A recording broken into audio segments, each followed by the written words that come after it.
जय हिंद दोस्तों, स्वागत है आपका इस वीडियो में। आज की वीडियो के माध्यम से हम पढ़ने वाले हैं सामान्य ज्ञान के 500 प्रश्न जो कि आपके एग्जाम के पॉइंट ऑफ व्यू से बहुत ही महत्वपूर्ण हैं। तो मेरी आपसे एक रिक्वेस्ट है, यदि आपको वीडियो अच्छा लगे तो वीडियो को लाइक करना है, चैनल को सब्सक्राइब करना है, वीडियो को अपने दोस्तों तक शेयर करना है। ठीक है। हमारा पहला प्रश्न है, बक्सर के युद्ध 1764 ईस्वी के समय दिल्ली का शासक कौन था? तो आप याद रखना, इसका नाम था शाह आलम द्वितीय। आपको याद रखना। ठीक है।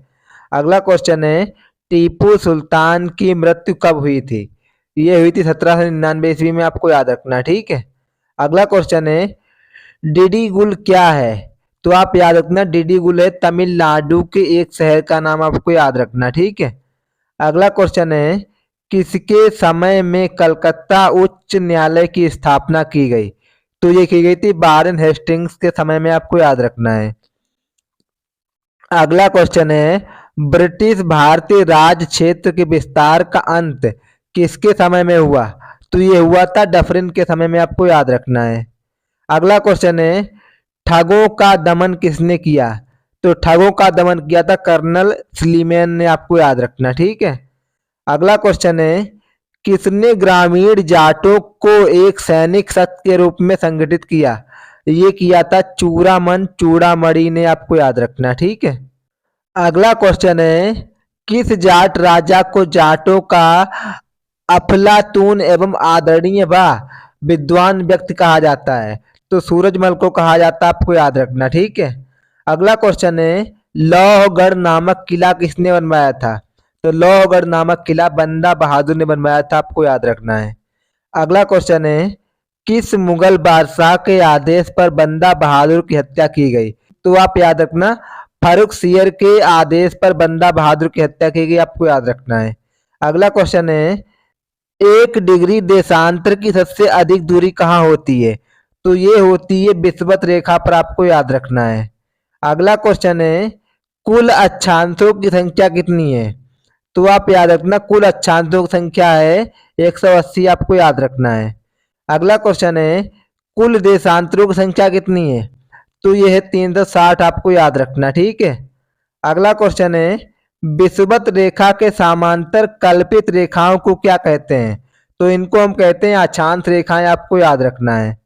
अगला क्वेश्चन है, पृथ्वी के उत्तरी व दक्षिणी ध्रुव को मिलाने वाली रेखा क्या कहलाती है?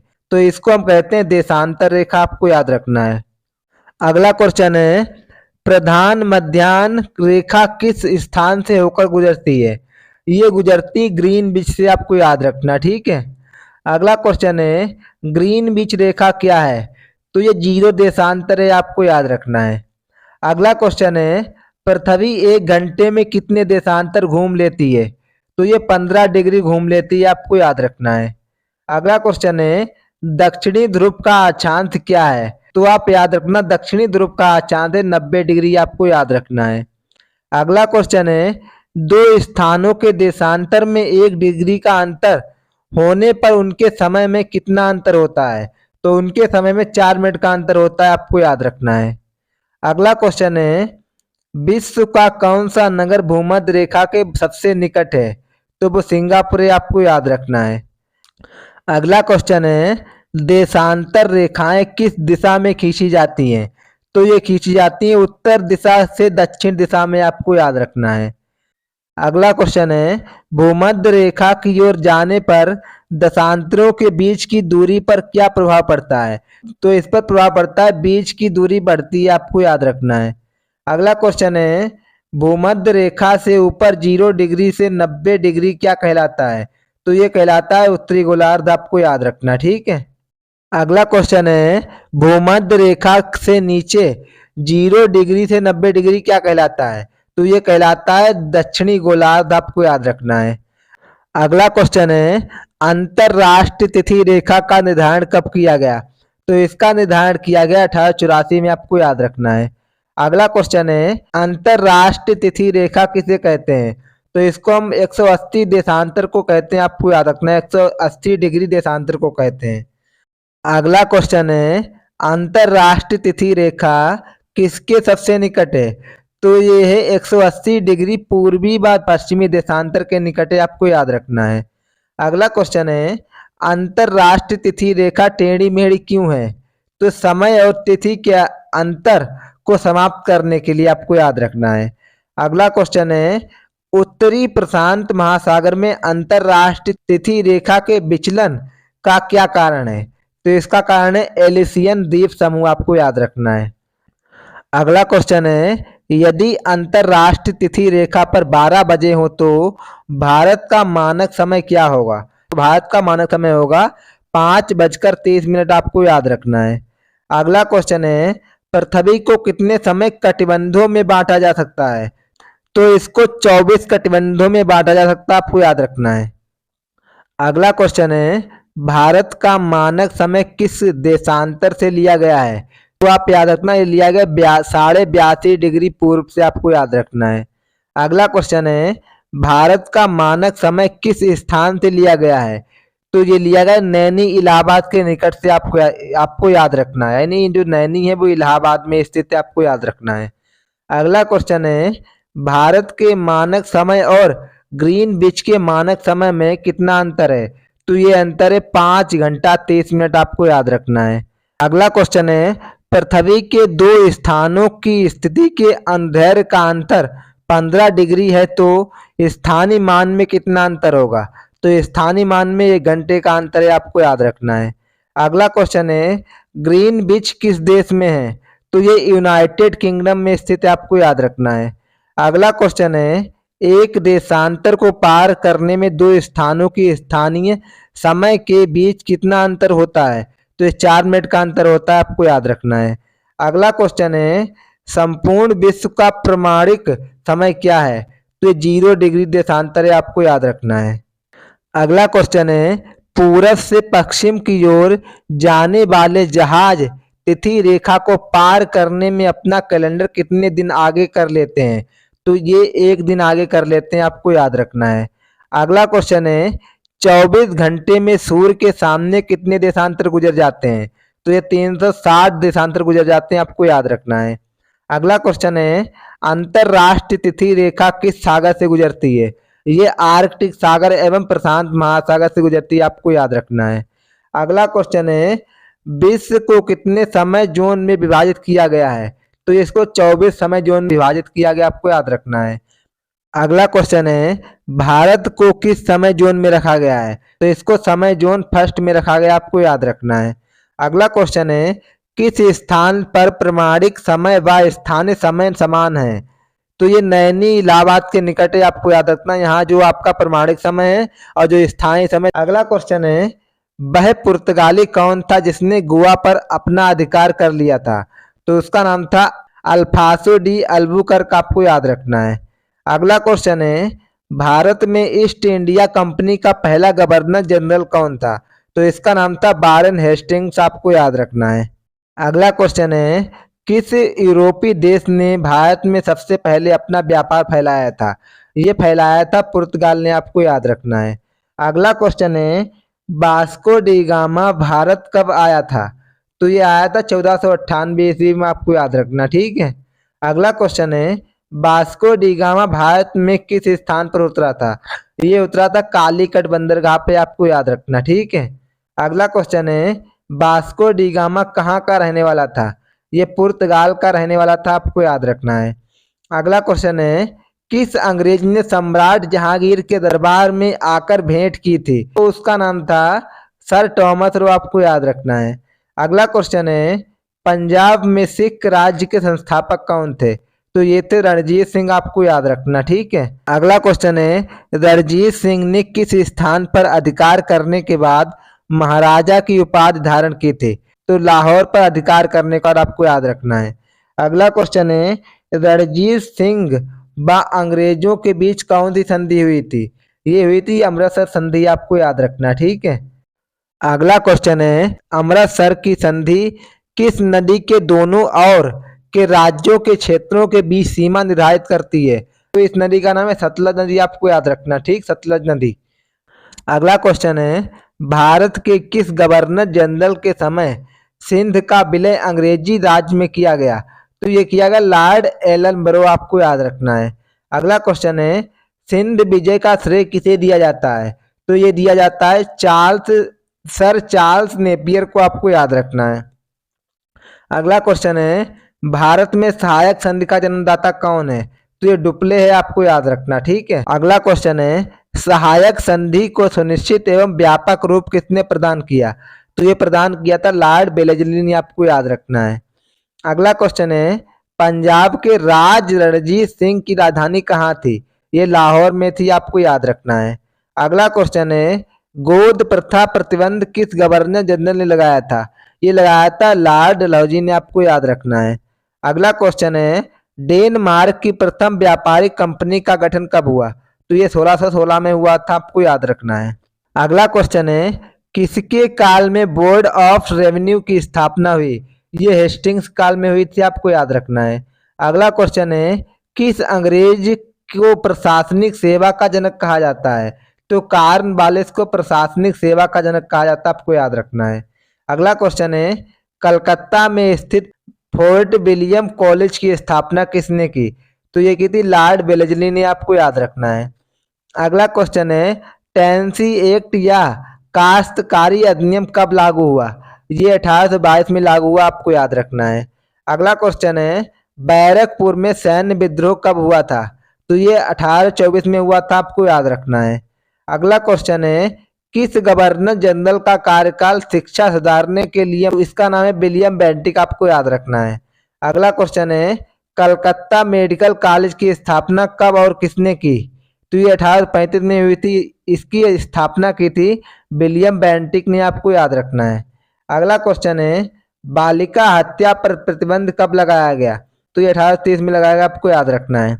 अगला क्वेश्चन है, किसे भारतीय प्रेस का मुक्तिदाता कहा जाता है?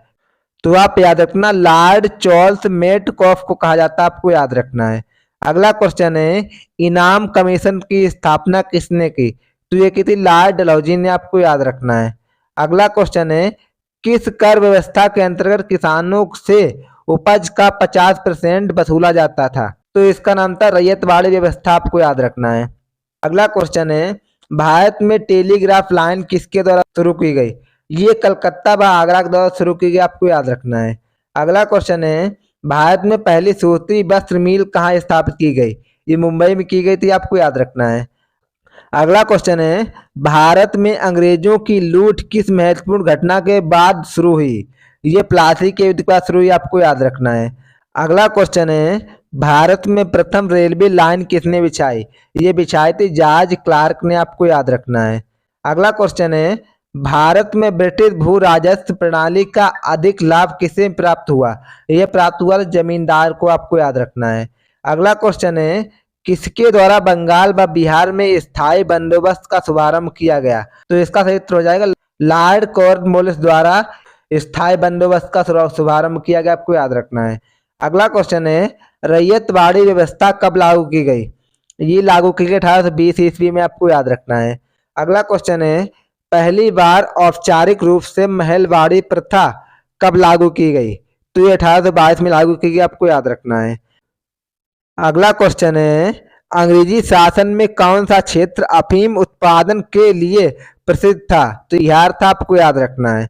अगला क्वेश्चन है, 18वीं सदी में बंगाल में वस्त्र उद्योग के पतन का क्या कारण था? इसका सही उत्तर हो जाएगा ब्रिटेन को निर्यात करने वाले माल पर उच्च तट कर, आपको याद रखना, ठीक है। अगला क्वेश्चन है, नील कृषकों की दुर्दशा पर लिखी गई पुस्तक नील दर्पण के लेखक कौन है? ये दीन बंधु मित्र हैं, आपको याद रखना है। अगला क्वेश्चन है, अंग्रेजों द्वारा प्रथम कहवा बागान कहाँ लगाए गए? ये लगाए गए हैं, आपको याद रखना, वायनाड जनपद में, आपको याद रखना है। अगला क्वेश्चन है, भारत में अंग्रेजों के समय प्रथम जनगणना किसके कार्यकाल में हुई? ये हुई थी लॉर्ड मेयो के समय, आपको याद रखना है। अगला क्वेश्चन है, सर टॉमस मुनरो किस भूराजस्व बंदोबस्त से संबंधित हैं? ये रैयतवाड़ी बंदोबस्त से, आपको याद रखना है।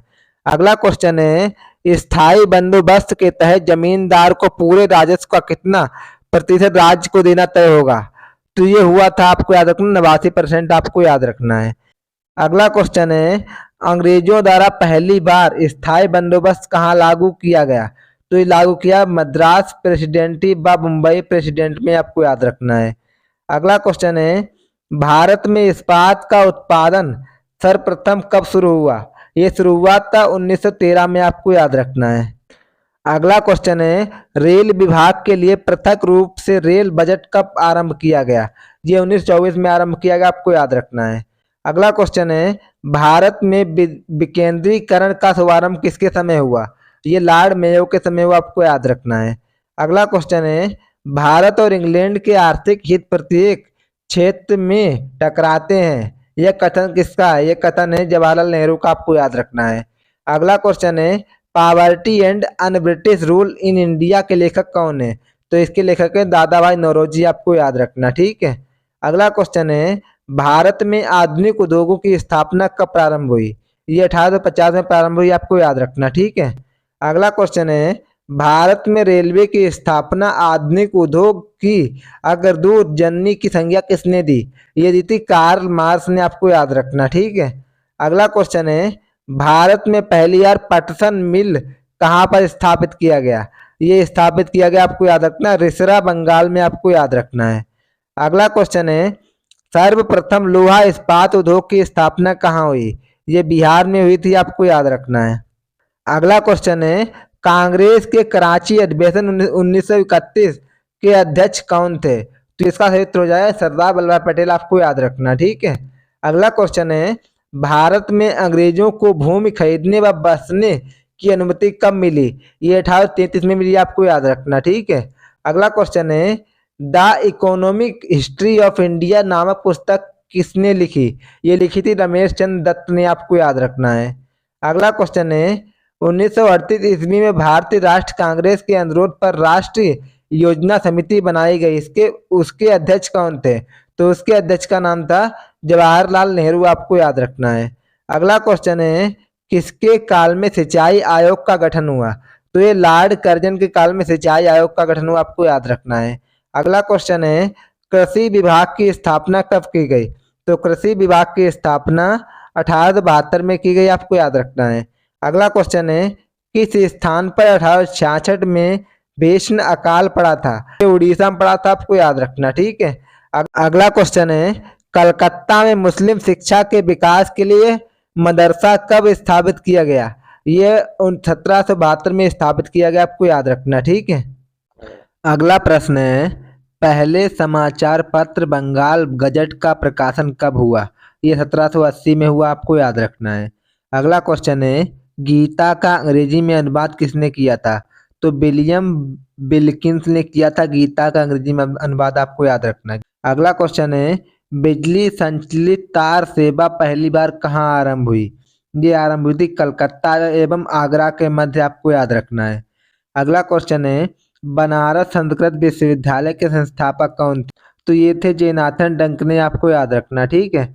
अगला क्वेश्चन है, बांडीवास के युद्ध में अंग्रेजों का नेतृत्व किसने किया था? तो इसका सही उत्तर हो जाएगा सर आयर कोट ने किया था, आपको याद रखना है। अगला क्वेश्चन है, चंद्रनगर की बस्ती फ्रांसीसियों को किसने भेंट की थी? ये की थी शाइस्ता खान ने, आपको याद रखना है। अगला क्वेश्चन है, मुगल बादशाह ने किसे नवाब की पदवी प्रदान की? तो ये की थी डुप्लेको को, आपको याद रखना है। अगला क्वेश्चन है, पांडिचेरी का गवर्नर जनरल बनने से पूर्व डुप्ले को कहाँ का गवर्नर नियुक्त किया गया था? ये किया गया चंद्रनगर का, आपको याद रखना है। अगला क्वेश्चन है, डुप्ले के बाद पांडिचेरी का गवर्नर जनरल कौन बना? ये बना था गोडेहू, आपको याद रखना, ठीक है। अगला क्वेश्चन है, पुर्तगालियों ने गोवा पर कब अधिकार किया? तो ये किया था 1510 में, आपको याद रखना है। अगला क्वेश्चन है, पुर्तगालियों ने सर्वप्रथम भारत में कौन सी फसल की खेती आरंभ की? तो आप याद रखना है तंबाकू की खेती थी, आपको याद रखना, ठीक है। अगला क्वेश्चन है, किसके शासन काल में अंग्रेजों ने दिल्ली पर कब्जा किया? ये शाह आलम द्वितीय के शासन काल में अंग्रेजों ने दिल्ली पर कब्जा किया, आपको याद रखना है। अगला क्वेश्चन है, मुंशी शिवगांव की संधि किस युद्ध के पश्चात हुई? ये हुई थी पाल खेड़ा युद्ध के बाद, आपको याद रखना है। अगला क्वेश्चन है, संगोला की संधि कब हुई? ये 1750 में हुई थी, आपको याद रखना है। अगला क्वेश्चन है, इलाहाबाद की संधि कब हुई? ये 1765 में हुई थी, आपको याद रखना है। अगला क्वेश्चन है, ईस्ट इंडिया कंपनी को मान्यता कब मिली? ये 1600 ईस्वी मिली थी, आपको याद रखना है।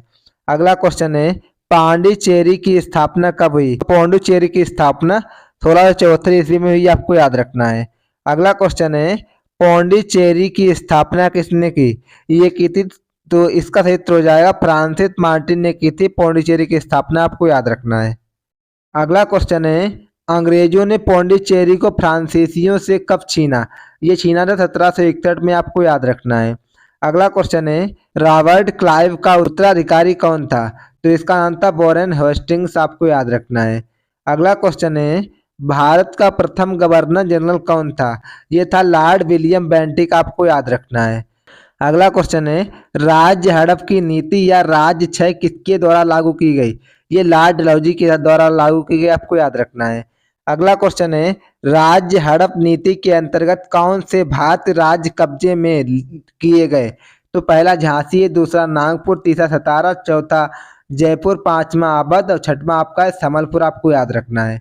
अगला क्वेश्चन है भारत का प्रथम वायसराय कौन था? ये था लॉर्ड कैनिंग, आपको याद रखना, ठीक है। अगला क्वेश्चन है तीसरे जंगल मैसूर युद्ध को रोकने के लिए टीपू सुल्तान ने कौन सी संधि की? संधि का नाम था श्रीरंगपट्टम, आपको याद रखना, ठीक है। अगला क्वेश्चन है 1757 ईस्वी में क्लाइव ने किसे पराजित किया? ये सिराजुद्दौला का पराजित किया, आपको याद रखना, ठीक है। अगला क्वेश्चन है प्लासी के युद्ध में अंग्रेजी सेना का नेतृत्व किसने किया था? ये किया था रॉबर्ट क्लाइव ने, आपको याद रखना है।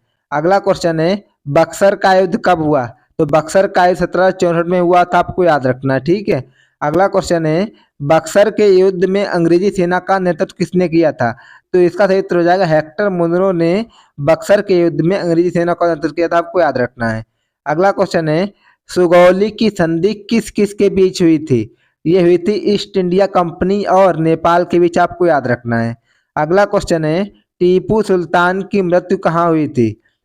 तो टीपू सुल्तान की मृत्यु श्रीरंगपट्टम में हुई थी, आपको याद रखना है। अगला क्वेश्चन है ठगी प्रथा के उन्मूलन में कौन से गवर्नर जनरल की प्रमुख भूमिका थी? तो ये था विलियम बेंटिक, आपको याद रखना है। अगला क्वेश्चन है बोर्डयार किसके शासक थे? ये थे मैसूर रियासत के, आपको याद रखना, ठीक है। अगला क्वेश्चन है टीपू सुल्तान की राजधानी कहाँ थी? ये थी श्रीरंगपट्टनम, आपको याद रखना, ठीक है। अगला क्वेश्चन है क्लाइव को बंगाल का गवर्नर कब बनाया गया? तो इसका सही उत्तर हो जाएगा 1757 ईस्वी में, आपको याद रखना है। अगला क्वेश्चन है द्वैध शासन का अंत किसने किया? ये किया था वॉरेन हेस्टिंग्स ने, आपको याद रखना है। अगला क्वेश्चन है अंग्रेजों का सबसे अधिक विरोध किसने किया था? ये किया था मराठों ने, आपको याद रखना है। अगला क्वेश्चन है विश्व की कुल व्यापारिक ऊर्जा का उत्पादन किस स्रोत से होता है? ये पेट्रोलियम से होता है, आपको याद रखना है। अगला क्वेश्चन है वर्तमान में कौन सा देश सर्वाधिक कच्चे तेल का उत्पादन करता है? ये सऊदी अरब है, आपको याद रखना, ठीक है। अगला क्वेश्चन है किस देश में खनिज तेल के सबसे ज्यादा भंडार संचित हैं? तो ये वेनेजुएला में स्थित है, आपको याद रखना है। अगला क्वेश्चन है बाकू किसके लिए प्रसिद्ध है? तो बाकू खनिज तेल के लिए प्रसिद्ध है, आपको याद रखना है। अगला क्वेश्चन है गोवा दमन द्वीप का उपनिवेशीकरण किसके द्वारा किया गया? ये किया गया पुर्तगालियों के द्वारा, आपको याद रखना, ठीक है।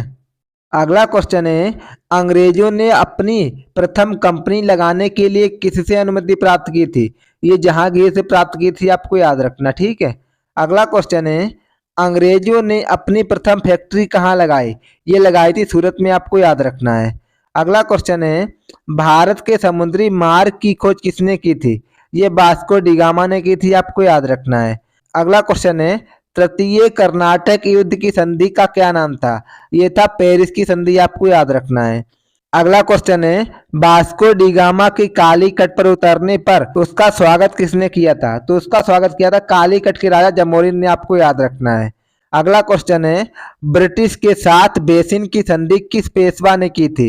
ये की थी बाजीराव सेकेंड ने, आपको याद रखना है। अगला क्वेश्चन है किस पुर्तगाली ने नीले पानी की नीति अपनाई? तो उसका नाम था फ्रांसीसी डी अल्मोड़ा, आपको याद रखना, ठीक है। अगला क्वेश्चन है भारत में पुर्तगाली साम्राज्य का संस्थापक किसे माना जाता है? तो ये माना जाता है अल्फांसो डी अल्बुकर्क, आपको याद रखना है। अगला क्वेश्चन है पुर्तगालियों का भारत का पहला गवर्नर कौन था? तो ये था फ्रांसिस्को डी अल्मोड़ा, आपको याद रखना है। अगला क्वेश्चन है, भारत में आने वाला प्रथम डच नागरिक कौन था? तो इसका सही उत्तर हो जाएगा कार्नेलिस डहेस्टमान, आपको याद रखना, ठीक है। अगला क्वेश्चन है, डचों ने गोवा पर कब आक्रमण किया था? तो डचों ने 1639 में गोवा पर आक्रमण किया था, आपको याद रखना है। अगला क्वेश्चन है, डुप्ले भारत का फ्रेंच गवर्नर कब बना? यह 1742 में बना, आपको याद रखना है। अगला क्वेश्चन है, जहांगीर ने किसे खान की उपाधि दी? ये हॉकिंस को दी थी, आपको याद रखना है। अगला क्वेश्चन है, आगरा व सीकरी पहुंचने वाला राज्य व्यापारी कौन था? तो इसका नाम था रॉल्फ पिच, आपको याद रखना है।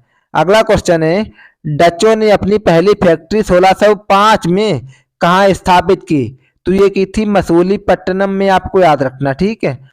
अगला क्वेश्चन है, भारत का कौन सा नगर द्वीप पर निर्मित है? तो ये मुंबई ही, आपको याद रखना, ठीक है। अगला क्वेश्चन है, पुर्तगालियों ने पहली व्यापारिक कोठी कहाँ खोली? ये कोचीन में खोली थी, आपको याद रखना है। अगला क्वेश्चन है, अंग्रेजों ने अपनी पहली फैक्ट्री कब लगाई?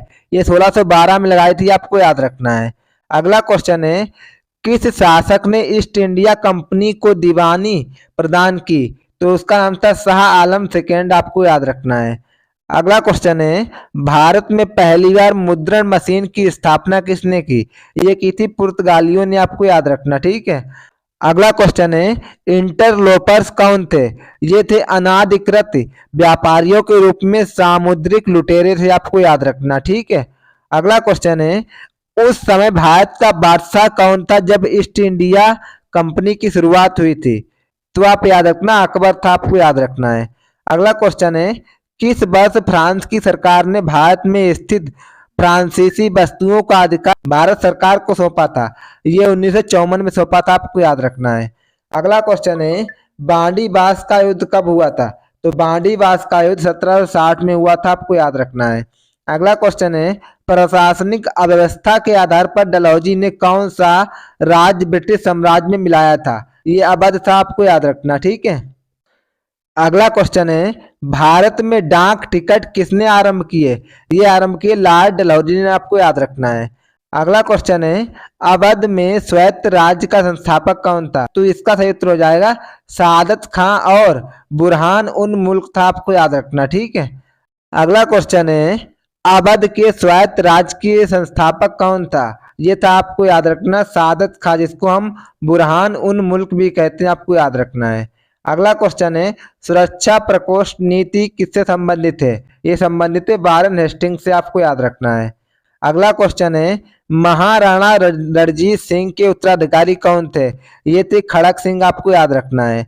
अगला क्वेश्चन है, स्थायी बंदोबस्त का सिद्धांत किसने दिया? दिया था लॉर्ड कॉर्नवालिस ने, आपको याद रखना है।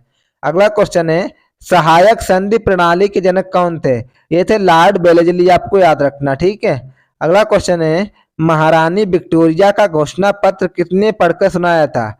ये सुनाया था लॉर्ड कैनिंग ने, आपको याद रखना, ठीक है। अगला क्वेश्चन है, रणजीत सिंह किस मिशन से संबंधित थे? मिशन से संबंधित थे, तो इस मिशन का नाम था शुकर चकिया, आपको याद रखना है। अगला क्वेश्चन है, भूमध्य रेखा के उत्तर या दक्षिण में किसी स्थान पर दी गई कोणीय दूरी क्या कहलाती है? तो इसको हम अक्षांश कहते हैं, आपको याद रखना है। अगला क्वेश्चन है, धरातल पर 1 डिग्री अक्षांश की दूरी कितने किलोमीटर के तुल्य होती है?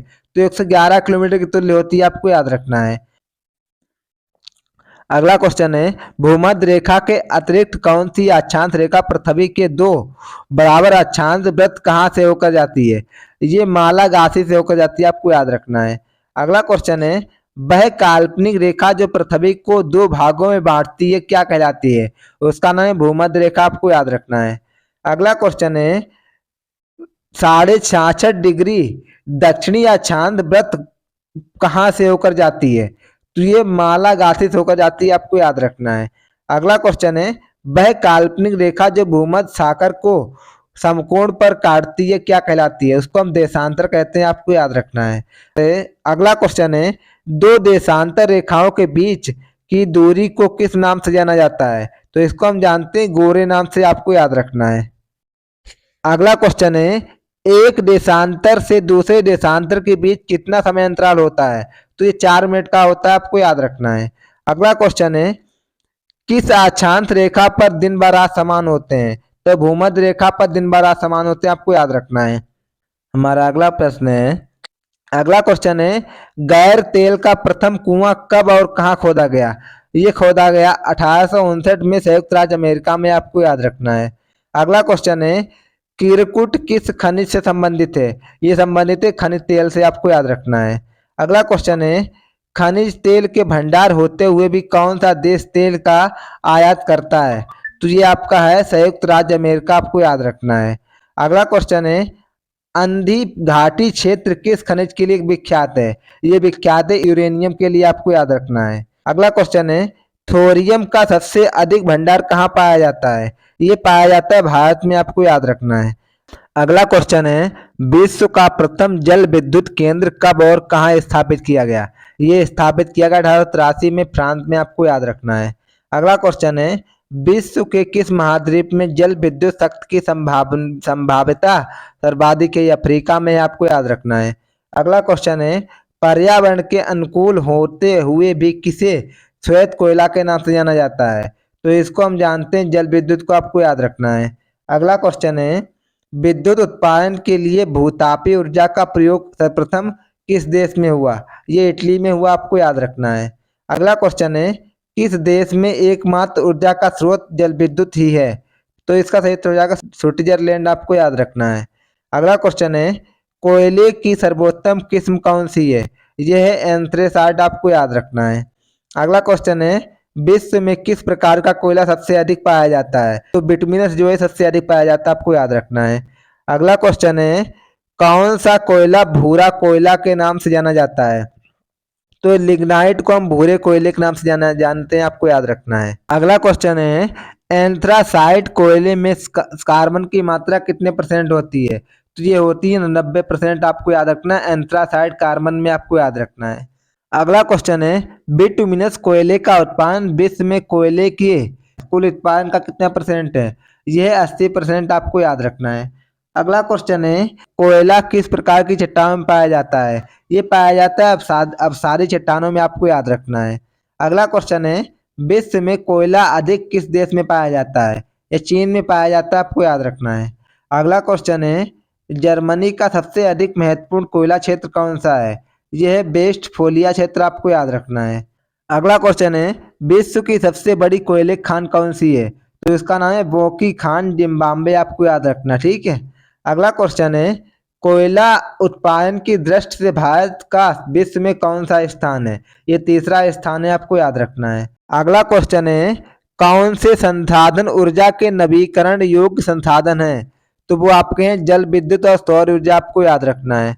अगला क्वेश्चन है, ऊर्जा का अपरंपरागत स्रोत कौन सा है? ये आपका है पवन ऊर्जा, भूतापीय ऊर्जा, ज्वारीय ऊर्जा, सौर ऊर्जा, आपको याद रखना है। ये आपका अपरंपरागत ऊर्जा का स्रोत है, आपको याद रखना है। अगला क्वेश्चन है, विश्व में पेट्रोलियम का सबसे बड़ा आयातक देश कौन सा है? वो आपका है संयुक्त राज्य अमेरिका, आपको याद रखना है। अगला क्वेश्चन है, म्यांमार का पेगियोमा क्षेत्र किसके लिए प्रसिद्ध है? ये प्रसिद्ध है खनिज के लिए, आपको याद रखना है। अगला क्वेश्चन है, किस देश में सर्वप्रथम पेट्रोलियम का उत्पादन हुआ? तो इसका सही उत्तर हो जाएगा संयुक्त राज्य अमेरिका। अगला क्वेश्चन है, जल विद्युत उत्पादन हेतु सबसे अधिक उपयुक्त भौगोलिक दशाएं किस देश में उपलब्ध हैं? ये उपलब्ध है कांगो गणराज्य में, आपको याद रखना, ठीक है। अगला क्वेश्चन है, कुजबास कोयला क्षेत्र किस देश में स्थित है? ये रूस में स्थित है, आपको याद रखना है। अगला क्वेश्चन है, विश्व का सबसे अधिक लिग्नाइट कोयला उत्पादन देश कौन सा है? तो ये है आपका, आपको याद रखना है। इसका सही उत्तर हो जाएगा जर्मनी, आपको याद रखना है। अगला क्वेश्चन है, विश्व में संभाव्य जल विद्युत शक्ति का न्यूनतम विकास किस महाद्वीप में हुआ? ये हुआ अफ्रीका महाद्वीप में, आपको याद रखना है। अगला क्वेश्चन है, गुप्त वंश की स्थापना कब हुई? ये 319 ईस्वी में हुई थी, आपको याद रखना है। अगला क्वेश्चन है, गुप्त वंश की स्थापना किसने की? तो इसका सही उत्तर हो जाएगा चंद्रगुप्त फर्स्ट द्वारा, आपको याद रखना। अगला क्वेश्चन है, गुप्त वंश के किस शासक ने महाराजाधिकार की उपाधि धारण की? ये की थी चंद्रगुप्त प्रथम ने, आपको याद रखना है। अगला क्वेश्चन है, आर्यभट्ट कौन था? तो खगोल वैज्ञानिक व गणितज्ञ था, आपको याद रखना, ठीक है। अगला क्वेश्चन है आर्यभट्ट किस वंश के समकालीन था? ये था गुप्त वंश के समकालीन, आपको याद रखना है। अगला क्वेश्चन है गुप्त शासकों की राज दरबारी भाषा क्या थी? ये थी संस्कृत, आपको याद रखना, ठीक है। अगला क्वेश्चन है गुप्त राजवंश के किस शासक ने हुड़ों के आक्रमण को रोका? तो इसका सही उत्तर हो जाएगा स्कंदगुप्त ने, आपको याद रखना है।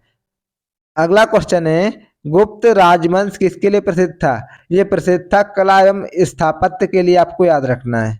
अगला क्वेश्चन है अजंता व एलोरा कलाकृतियां किस काल से संबंधित है? ये संबंधित है गुप्त काल से, आपको याद रखना है। अगला क्वेश्चन है कालिदास किसके दरबारी थे? तो कालिदास जो थे वो चंद्रगुप्त सेकेंड और विक्रमादित्य के दरबारी थे, आपको याद रखना है। अगला क्वेश्चन है अजंता चित्रकारी किस धर्म से संबंधित है? ये धर्म है, आपको याद रखना है बौद्ध धर्म, आपको याद रखना है। अगला क्वेश्चन है एरण अभिलेख का संबंध किस शासक से है? तो इसका सही उत्तर हो जाएगा भानुगुप्त से, आपको याद रखना है। अगला क्वेश्चन है चीनी यात्री फहयान किसके शासनकाल में भारत आया? तो आप याद रखना ये जो आया था चंद्रगुप्त द्वितीय की शासनकाल में आया था भारत, आपको याद रखना है। अगला क्वेश्चन है भारतीय संस्कृत का स्वर्ण युग किस युग को कहा जाता है? तो ये गुप्त युग को कहा जाता है, आपको याद रखना है। अगला क्वेश्चन है अजंता चित्रकारी किस धर्म से संबंधित है? ये धर्म है बौद्ध धर्म, आपको याद रखना है, ठीक है। अगला क्वेश्चन है एरण अभिलेख का संबंध किस शासक से है? तो ये भानुगुप्त से, आपको याद रखना है। अगला क्वेश्चन है भारतीय संस्कृत का स्वर्ण युग किस युग को कहा जाता है? तो ये गुप्त युग को कहा जाता है, आपको याद रखना है। अगला क्वेश्चन है सेतु बंध की रचना किस वंश के शासक ने की? ये वाकाटक ने की, आपको याद रखना है। अगला क्वेश्चन है गुप्त काल के सबसे लोकप्रिय देवता कौन थे? ये विष्णु थे, आपको याद रखना है। गुप्त काल के सबसे लोकप्रिय देवता कौन थे? तो आपका सही उत्तर हो जाएगा गुप्त काल के जो सबसे लोकप्रिय देवता थे उनका नाम था विष्णु, आपको याद रखना है। अगला प्रश्न है दिल्ली में स्थित लौह स्तंभ किस सदी में निर्मित हुआ? ये सदी में हुआ था, चौथी सदी में निर्मित हुआ था, आपको याद रखना, ठीक है। यहाँ जो आपका लौह स्तंभ है वो चौथी सदी में निर्मित हुआ था, आपको याद रखना, ठीक है। अगला क्वेश्चन है फयान द्वारा लिखित ग्रंथ फो कुआ की में किसका वर्णन मिलता है? तो आप याद रखना इसमें बौद्ध धर्म के सिद्धांतों का वर्णन मिलता है, आपको याद रखना, ठीक है। अगला क्वेश्चन है हरिसेन किसका राज दरबारी कवि था? तो आप याद रखना हरिसेन था वो समुद्रगुप्त का राज दरबारी था, आपको याद रखना है। अगला क्वेश्चन है गुप्त काल की सोने की मुद्रा को क्या कहा जाता था? तो इसको हम दीनार कहते थे, आपको याद रखना है।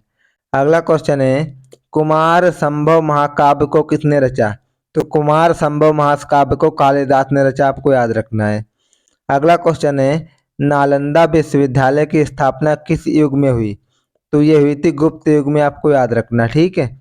अगला क्वेश्चन है गुप्त युग में भू राजस्व की दर क्या थी? तो गुप्त युग में भू राजस्व की जो दर थी वो उपज का छठा भाग था, आपको याद रखना, ठीक है। अगला क्वेश्चन है नगरों का क्रमिक पतन किस युग की विशेषता थी? तो ये विशेषता थी गुप्त युग की, आपको याद रखना, ठीक है। अगला क्वेश्चन है किस वंश के शासकों ने मंदिर और ब्राह्मणों को सबसे अधिक ग्राम अनुदान में दिए? तो ये गुप्त वंश के शासकों ने दिए, आपको याद रखना है। अगला क्वेश्चन है महरौली स्थित लौह स्तंभ किसकी स्मृति है? तो ये स्मृति है चंद्रगुप्त सेकेंड की, आपको याद रखना, ठीक है। अगला क्वेश्चन है समुद्रगुप्त की सैन्य उपलब्धियों का वर्णन किस अभिलेख में है? तो ये प्रयाग में है, आपको याद रखना है। अगला क्वेश्चन है बाल विवाह की प्रथा कब आरंभ हुई? ये आरंभ हुई थी गुप्त युग में, आपको याद रखना है।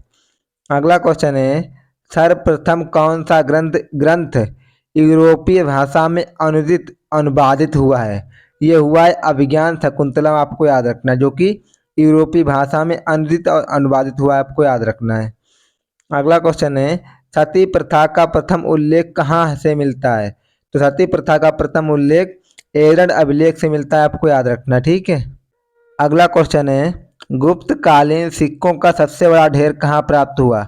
ये प्राप्त हुआ है बयाना भरतपुर में, आपको याद रखना है। अगला क्वेश्चन है किस गुप्त शासक को नालंदा विश्वविद्यालय का संस्थापक माना जाता है? तो रूपक को मानते हैं, आपको याद रखना है। अगला क्वेश्चन है कालिदास की कौन सी कृति की गिनती विश्व की सर्वाधिक प्रसिद्ध 100 कृतियों में की जाती है? तो इसका नाम है अभिज्ञान शकुंतलम, आपको याद रखना, ठीक है। अगला क्वेश्चन है गणित की दशमलव प्रणाली के आविष्कार का श्रेय किसे जाता है? तो ये मौर्य युग को जाता है, आपको याद रखना। ठीक है। अगला क्वेश्चन है, किस विद्वान ने गणित को एक पृथक विषय के रूप में स्थापित किया? तो आर्यभट्ट ने किया, आपको याद रखना है। अगला क्वेश्चन है, गुप्त काल की प्रसिद्ध पुस्तक नवीनतम का संबंध किस क्षेत्र से है? तो इसका संबंध है चिकित्सा के क्षेत्र से, आपको याद रखना है। अगला क्वेश्चन है, तांबे के सिक्के जारी करने वाला प्रथम गुप्त शासक कौन था? तो ये था रामगुप्त, आपको याद रखना है। अगला क्वेश्चन है, मिहिर कुल का संबंध किससे था? तो इसका संबंध हूणों से था, आपको याद रखना है। अगला क्वेश्चन है, कौन से गुप्त राजा ने विक्रमादित्य की उपाधि ग्रहण की थी? वो चंद्रगुप्त सेकेंड ने की थी, आपको याद रखना। ठीक है। अगला क्वेश्चन है, किस गुप्त शासक ने 12 राज्यों पर विजय प्राप्त की थी? तो ये समुद्र ने की थी, आपको याद रखना। ठीक है। अगला क्वेश्चन है, सर्व राज्योच्छेदता की उपाधि किसने धारण की? ये धारण की थी समुद्रगुप्त ने, आपको याद रखना है। अगला क्वेश्चन है, चंद्रगुप्त प्रथम ने गुप्त संवत की स्थापना कब की? ये 319 ईस्वी में की थी, आपको याद रखना है। तो ये समुद्र ने की थी, आपको याद रखना। ठीक है। अगला क्वेश्चन है, सर्व राज्योच्छेदता की उपाधि किसे धारण की? अगला क्वेश्चन है, सर्व राज्योच्छेदता की उपाधि किसने धारण की? धारण की समुद्रगुप्त ने, आपको याद रखना है। अगला क्वेश्चन है, चंद्रगुप्त प्रथम ने गुप्त संवत की स्थापना कब की? ये 319 ईस्वी में की थी, आपको याद रखना है। अगला क्वेश्चन है, किस वंश के शासकों ने चांदी की मुद्राओं का प्रचलन किया? तो गुप्त वंश के शासकों ने चांदी की मुद्राओं का प्रचलन किया, आपको याद रखना है। अगला क्वेश्चन है, किसने समुद्रगुप्त को भारत का नेपोलियन कहा था? तो विंसेंट स्मिथ ने कहा था, आपको याद रखना है। अगला क्वेश्चन है, गुप्त काल में प्रमुख शिक्षा केंद्र कौन से थे? तो पहला आपका पाटलिपुत्र था, जो दूसरा आपका था उज्जैनी, आपको याद रखना। ठीक है। अगला क्वेश्चन है, गुप्त वंश का अंतिम शासक कौन था? तो ये विष्णुगुप्त था, आपको याद रखना है। अगला क्वेश्चन है, सती होने का प्रमाण प्रथम बार कब मिला? तो ये मिला था 510 ईस्वी में, आपको याद रखना है। अगला क्वेश्चन है, सूर्य सिद्धांत नामक ग्रंथ किसने लिखा? ये लिखा है आर्यभट्ट ने, आपको याद रखना है। अगला क्वेश्चन है, नालंदा विश्वविद्यालय की स्थापना कब हुई? ये 415 से 454 के बीच हुई, आपको याद रखना है। अगला क्वेश्चन है, पुष्यभूति पंथ की स्थापना किसने की थी? तो ये की थी पुष्यभूति भूतिवर्धन ने, आपको याद रखना। ठीक है। अगला क्वेश्चन है, पुष्यभूति पंथ का सबसे प्रतापी राजा कौन था? तो ये था हर्षवर्धन, आपको याद रखना है। अगला क्वेश्चन है, हर्षवर्धन गद्दी पर कब बैठा? ये बैठा है 606 ईस्वी में, आपको याद रखना है। अगला क्वेश्चन है, हर्षवर्धन का राज दरबारी कवि कौन था? ये था बाणभट्ट, आपको याद रखना है। अगला क्वेश्चन है, चीनी यात्री हेनसांग किसके समकालीन था? ये हर्षवर्धन के समकालीन था, आपको याद रखना है। अगला क्वेश्चन है, किस व्यक्ति को द्वितीय अशोक कहा जाता है? तो हर्षवर्धन को हम दूसरा अशोक कहते हैं, आपको याद रखना। ठीक है। अगला क्वेश्चन है, अंतिम बौद्ध राजा कौन था जो संस्कृत का महान विद्वान था? यह हर्षवर्धन था, आपको याद रखना। ठीक है। अगला क्वेश्चन है, हर्षचरित किसके द्वारा रचित है? ये बाणभट्ट के द्वारा रचित है, आपको याद रखना है। अगला क्वेश्चन है, किस राजा ने रत्नावली नामक पुस्तक लिखी? हर्षवर्धन ने लिखी थी, आपको याद रखना है। अगला क्वेश्चन है, हर्षवर्धन और पुलकेशन सेकेंड के मध्य हुए संघर्ष की जानकारी कहाँ से प्राप्त होती है? ये प्राप्त होती है ऐहोल अभिलेख से, आपको याद रखना है। अगला क्वेश्चन है, शकलोत्रा पथनाथ किसे कहा जाता है? तो ये हम हर्षवर्धन को कहते हैं, आपको याद रखना है। अगला क्वेश्चन है, बंगाल का कौन सा शासक हर्ष के समकालीन था? ये शशांक था, आपको याद रखना है। अगला क्वेश्चन है, गुप्त वंश के पश्चात उत्तर भारत में बड़े भाग का पुनर्गठन किसने किया? ये हर्षवर्धन ने किया था, आपको याद रखना है। अगला क्वेश्चन है, हर्ष के शासन काल में उत्तर भारत का सबसे महत्वपूर्ण शहर कौन सा था? तो ये कन्नौज था, आपको याद रखना। ठीक है। अगला क्वेश्चन है, हर्षवर्धन अपनी धार्मिक सभा कहाँ किया करते थे? तो ये प्रयाग में करते थे, आपको याद रखना है। अगला क्वेश्चन है, हर्षवर्धन की राजधानी थानेश्वर वर्तमान में कहाँ स्थित है? ये हरियाणा में स्थित है, आपको याद रखना। ठीक है। अगला क्वेश्चन है, वर्तमान में कन्नौज किस प्रदेश में स्थित है? ये उत्तर प्रदेश में स्थित है, आपको याद रखना है।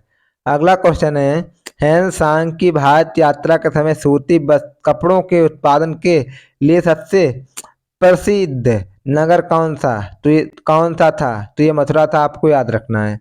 अगला क्वेश्चन है, किस चीनी यात्री को यात्रियों में राजकुमार कहा जाता है? तो हेनसांग को कहते हैं, आपको याद रखना है। अगला क्वेश्चन है, कुंभ के मेले का शुभारंभ किसने किया? तो ये हर्षवर्धन ने किया था, आपको याद रखना है। अगला क्वेश्चन है, किस शासक ने नालंदा विश्वविद्यालय के लिए 100 ग्रामों की आय दान के रूप में दी? ये हर्षवर्धन ने दी थी, आपको याद रखना है। अगला क्वेश्चन है, दक्षिणी भारत में एरीपत्ती का अर्थ क्या है? तो ये है जलाशय की भूमि, आपको याद रखना, ठीक है। अगला क्वेश्चन है, पुष्य भूत काल में राज्य की आय का मुख्य साधन क्या था? ये भूमि कर था, आपको याद रखना है।